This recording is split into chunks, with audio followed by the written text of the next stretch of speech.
ní lại là gia đình BT đây. Hôm nay nhà mình hữu duyên khi viếng thăm một ngôi chùa sở hữu bức tượng mẹ Quan Âm cao nhất Việt Nam, đó chính là chùa Minh Đức ở Quảng Ngãi.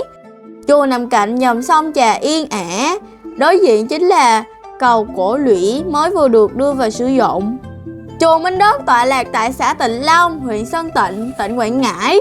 Ngôi chùa nằm trên ngọn núi Thiên Mã, một trong ba ngọn núi vô cùng nổi tiếng tại Quảng Ngãi là núi Thiên Ấn, Thiên Mã và Thiên Bút. Chùa Minh Đức nằm trên tuyến đường Mỹ Trà Mỹ Khê, là cung đường dọc bờ sông và cũng là tuyến đường liên tỉnh. Đi trên tuyến đường này, bạn sẽ cảm nhận được từng ngọn gió biển thổi vào qua mặt, mang chút hương vị mặn mặn của mùa biển. Chùa Minh Đức nằm trong khu văn hóa Thiên Mã rộng khoảng 90 hecta.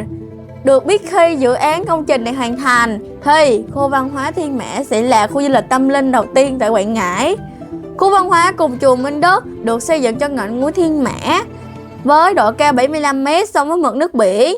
Thế nên đứng từ chùa Minh Đức này bạn có thể tầm nhìn bao quát thành phố Quảng Ngãi. Trong tương lai, khi chùa Minh Đức và khu du lịch Thiên Mã được mở cửa và đưa vào hoạt động, chắc chắn nơi này sẽ là địa điểm du lịch nổi tiếng, không chỉ thu hút người dân địa phương ghé thăm mà nơi này cũng sẽ gây ấn tượng với du khách ở địa bàn các tỉnh khác. Ghé thăm chùa Minh Đức, bạn không chỉ được viếng bái Đức Phật mà còn được thưởng ngoạn phong cảnh hữu tình bình yên của xứ Quảng mộng mơ. Hơn thế nữa, bạn còn được tận hưởng bầu không khí cực kỳ trong lành và mát mẻ.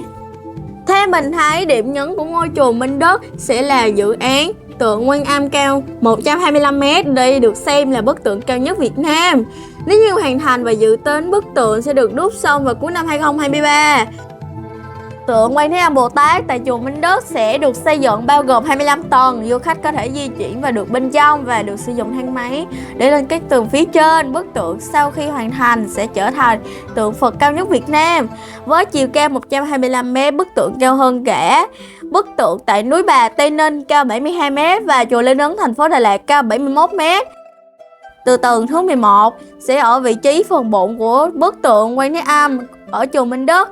Tại đây, các kiến trúc sư đã có xây dựng những chiếc cửa sổ có tầm nhìn ra 4 hướng và có tầm nhìn ra biển xanh bao la. Thay vào đó, bạn có thể sử dụng thang máy để di chuyển đến tầng thượng. Nếu công trình này ở chùa Minh Đức được hoàn thành thì các Phật tử và du khách có thể di chuyển ra khu vực cao nhất của bức tượng, chính là bàn tay của bức tượng Quan Thế Âm, để ngắm nhìn phong cảnh biển xanh rộng mênh mông.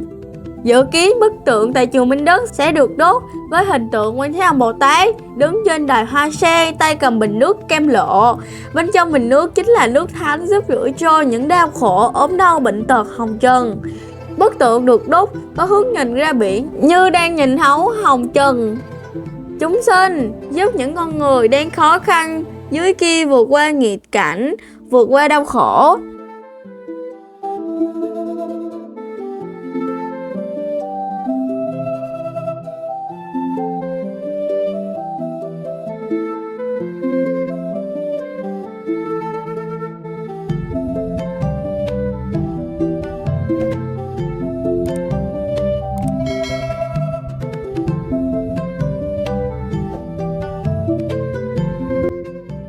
Người khởi công xây dựng ngôi chùa Minh Đức chính là trụ trì chùa Linh Phước, chùa Ve Chai, là ngôi chùa nắm giữ nhiều kỷ lục nhất Việt Nam với 11 kỷ lục. Ông cũng là trụ trì của ngôi chùa Linh Ấn. Pháp danh của ông là Thích Tâm Vị và ông là người con của vùng đất núi Ấn sông Trà.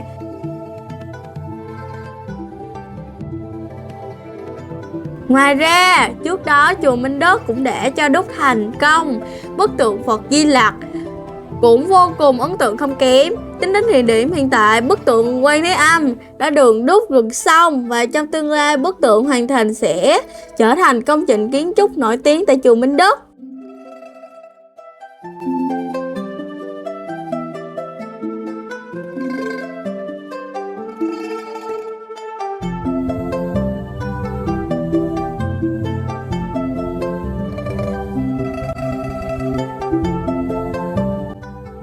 Ở đây mình hay có phòng tiếp lễ cúng dường. Mặc dù nhà mình đã cúng dường đúc tượng bên chùa Ve Chai, Đà Lạt, nhưng khi đến đây coi như là hữu duyên nên nhà mình vẫn tiếp tục cúng dường với hy vọng chùa sớm hoàn thiện để mọi người có nơi để tham quan và cúng bái.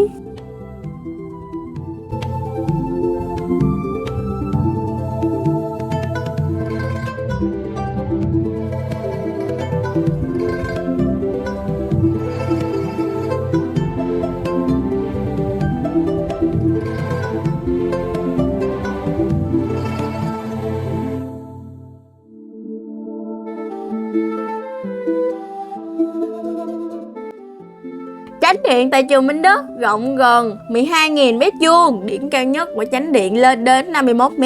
Không gian chánh điện được chia thành nhiều khu vực như tiền sảnh, đại hùng bảo điện, đông điện, tây điện, tháp chuông, tháp trống, lầu kinh đông, lầu kinh tây.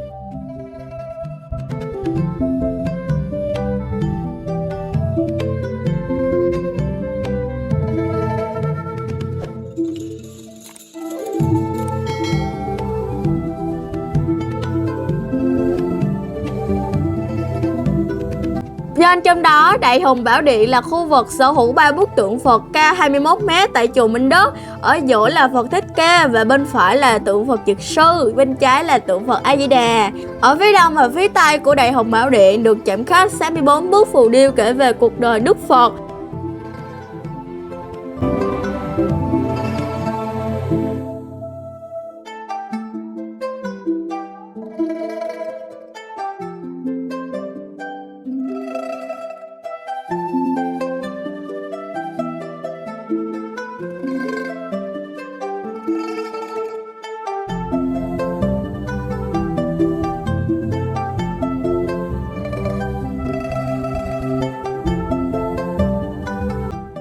Chùa Minh Đức được xây dựng từ tháng 5 năm 2018 cho đến thời điểm hiện tại năm 2023.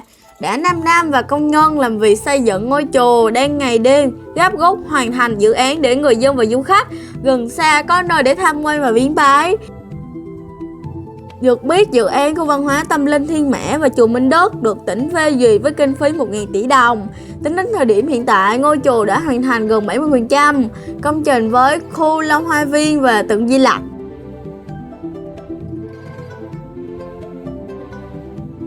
Bên trong khu vực xây dựng chùa Minh Đức có luôn cả xưởng gỗ dùng để thuận tiện cho việc thiết kế các nội thất bên trong chùa Minh Đức.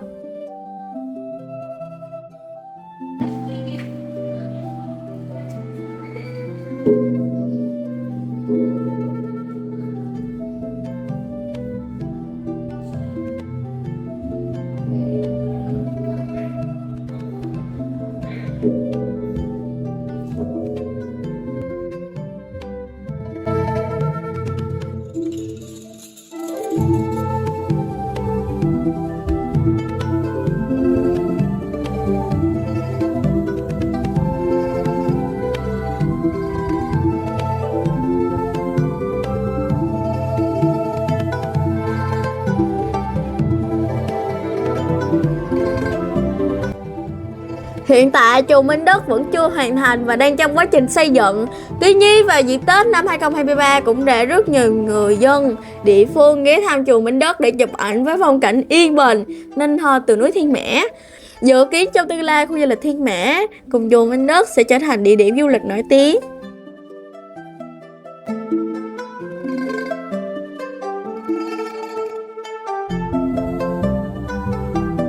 Clip của mình đến đây hết rồi. Hãy các bạn ở clip sau để cùng mình đến nơi có gió nhiều nhất ở Quy Nhơn nhé. Nếu các bạn thấy clip này hay, hãy cho mình một like nhé. Bye bye các ní.